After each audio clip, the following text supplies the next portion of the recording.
الحمد لله وكفى وسلام على عباده الذين اصطفى. أما بعد،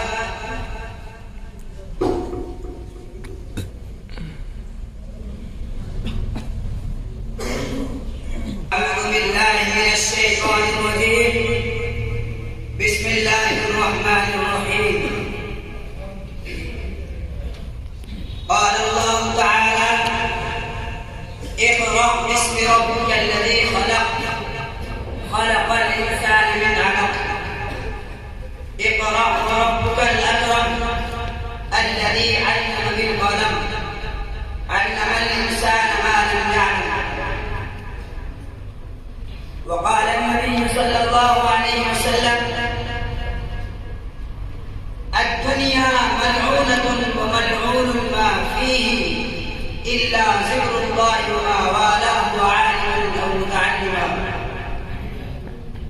رئيس الحفل المبجل والأساتذة الكرام وزملائي الأعزاء، إني أريد أن أتحدث أمامكم بهذه المناسبة السارة الميمونة عن أحاسيسي ومشاعري حول المدارس الإسلامية وأهميتها. يا إخواني،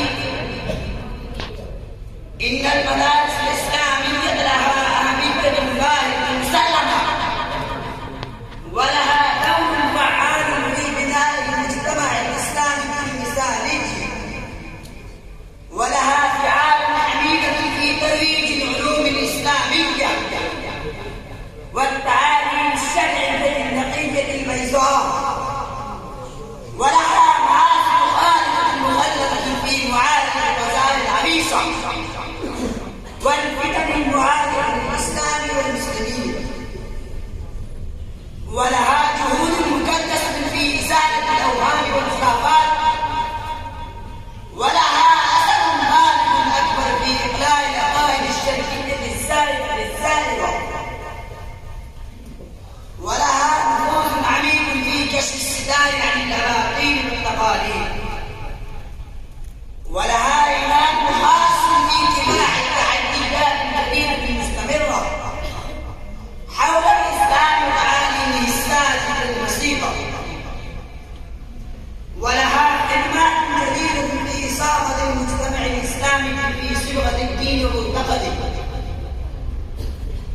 ولها سيادة دينية في طول البلاد وعرشها بل من أصلها الناس، ولها سيادة تامة على أذهان العامة والخاصة، ولها تأثير كبير في صيانة القيم الإسلامية ومعانيها،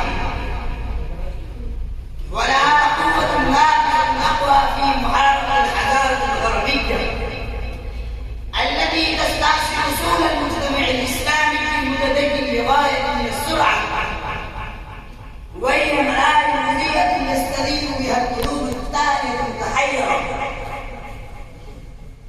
يا إخواني الغرام، إن المدارس الإسلامية ما هي وما هو غرضها وما هو هدفها وما هو تعاليمها وما هو دورها والانحاز إليها. يا إخواني، أجملتها ظاهرة باهرة كالشمس في رابعة النهار، وفضلها على الكليات المعاصرة كفضل القمر ليلة البدر على سائر الكواكب. إن المدارس الإسلامية أصول دينية يتحسن من الشريعة الإسلامية البراءة، إنها قناديل بال في بلادهم السلامة والصلاة، فيستجيب بها القوافل الطائفة تجيب الصلاة من الأشياء كأنها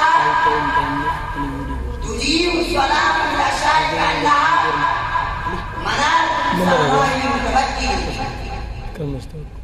إنها مراكز الشهداء، إنها مراكز الكهرباء الإنسانية التي تخرج قبل عشرات حاسات الصلاة والقرآن.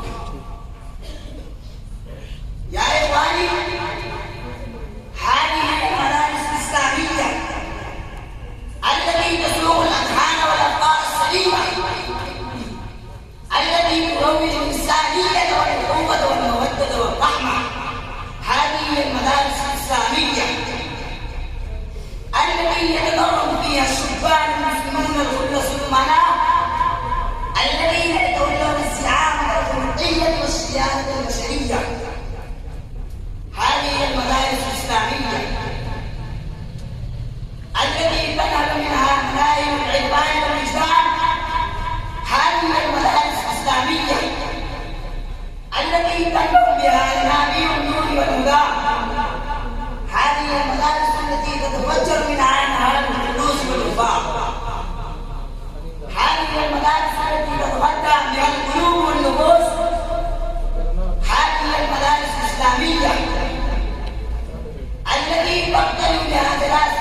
بعد هذه الحقيقة الناسية البيضاء كيف تكون هذه مراكز أوقات الإرهاب؟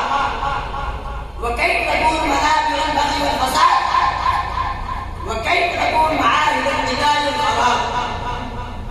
ولكن لا سمع على العقول الفاسدة الشريرة الخبيثة التي تتهم هذه المراكز بتهم باطلة وافتراءات كاذبة. فيا سمع على العقول فيا سمع للنفوس الطاغية التي تشوه صورتها وعزتها وشوكتها في حين وعام. وإنها لا تعلم أن هذه المدارس الحقيقية بنيان القوم إن تحملت القوم كله قاتلة لتهدم. وما كان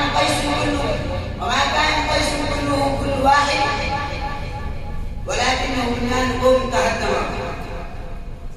وفي الأخير ندعو الله تبارك وتعالى أن يحفظها عن شرور الحاسدين وفتنتهم ويطيل بقاءها وينزلها علينا الواجب اللاصقة. واكتفي بهذا الكلمات. والسلام عليكم.